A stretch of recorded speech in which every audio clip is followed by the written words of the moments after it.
Halo mahasiswa sekalian, melalui video ini, akan disampaikan materi perkuliahan dari mata kuliah Bahasa Indonesia. Materi kedua tentang sejarah, kedudukan, dan fungsi bahasa Indonesia. Sangat diharapkan untuk mahasiswa menyimak materi melalui video ini agar kalian memahami materi tersebut. Sejarah perkembangan bahasa Indonesia. Bahasa Indonesia tumbuh dan berkembang dari bahasa Melayu, yang sejak zaman dulu sudah dipergunakan sebagai bahasa perhubungan atau lingua franca, bukan hanya di Kepulauan Nusantara, melainkan juga hampir di seluruh Asia Tenggara. Komunikasi antar perkumpulan yang bangkit pada masa itu menggunakan bahasa Melayu.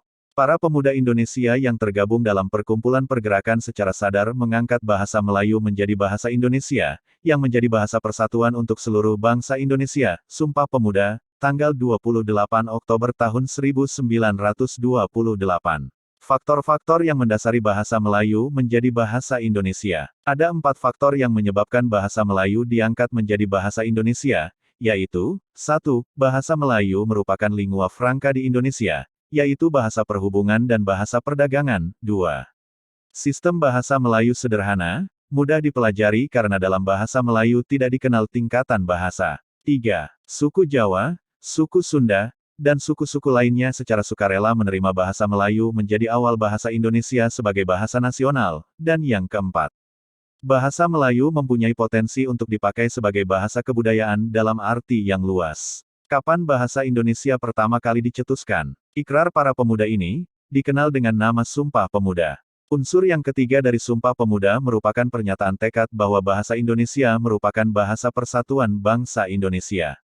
Pada tahun 1928 itulah bahasa Indonesia dikukuhkan kedudukannya sebagai bahasa nasional. Bahasa Indonesia berkedudukan sebagai bahasa nasional dan bahasa resmi negara. Dalam kedudukannya sebagai bahasa nasional, bahasa Indonesia berfungsi sebagai sarana pemersatu berbagai suku bangsa dan sebagai sarana komunikasi antar daerah dan antar budaya daerah.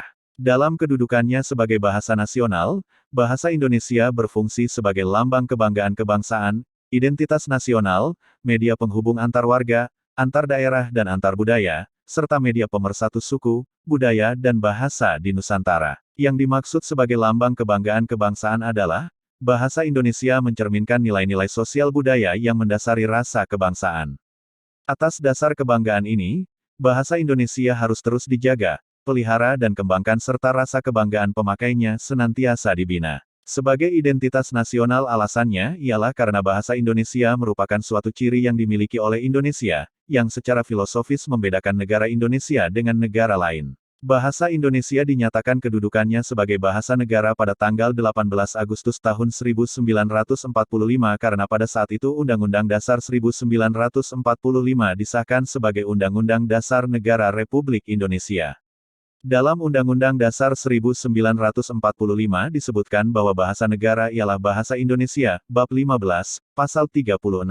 Bahasa Indonesia sebagai bahasa negara, berfungsi sebagai berikut. Bahasa resmi kenegaraan. Bahasa pengantar di lembaga pendidikan. Bahasa resmi dalam perhubungan tingkat nasional untuk pembangunan dan pemerintahan. Bahasa resmi dalam pengembangan kebudayaan nasional, ilmu pengetahuan dan teknologi. Maksud dari bahasa Indonesia sebagai bahasa resmi kenegaraan adalah, bahwa bahasa Indonesia dipakai di dalam kegiatan-kegiatan resmi kenegaraan seperti upacara, peristiwa dan kegiatan kenegaraan baik dalam bentuk lisan maupun dalam bentuk tulisan. Bahasa Indonesia merupakan bahasa pengantar dalam dunia pendidikan.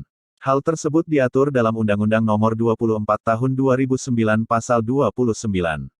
Oleh karena itu, sudah kewajiban setiap pihak sekolah merealisasikan aturan tersebut. Bahasa Indonesia sebagai alat pengembangan kebudayaan nasional, berfungsi untuk memperkenalkan kepada masyarakat luas bahwa, ini kebudayaan Indonesia, yang mana orang bisa mengetahui kalau kebudayaan Indonesia seperti ini, contohnya kita menggunakan bahasa Indonesia dalam memperkenalkan kebudayaan kita kepada orang lain.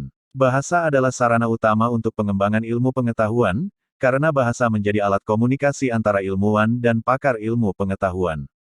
Bahasa Indonesia mempunyai martabat yang tinggi seperti bahasa asing bahasa Inggris. Salah satu contoh peran bahasa Indonesia dalam ilmu pengetahuan dan teknologi, iptek, yaitu, memberikan berbagai kemudahan.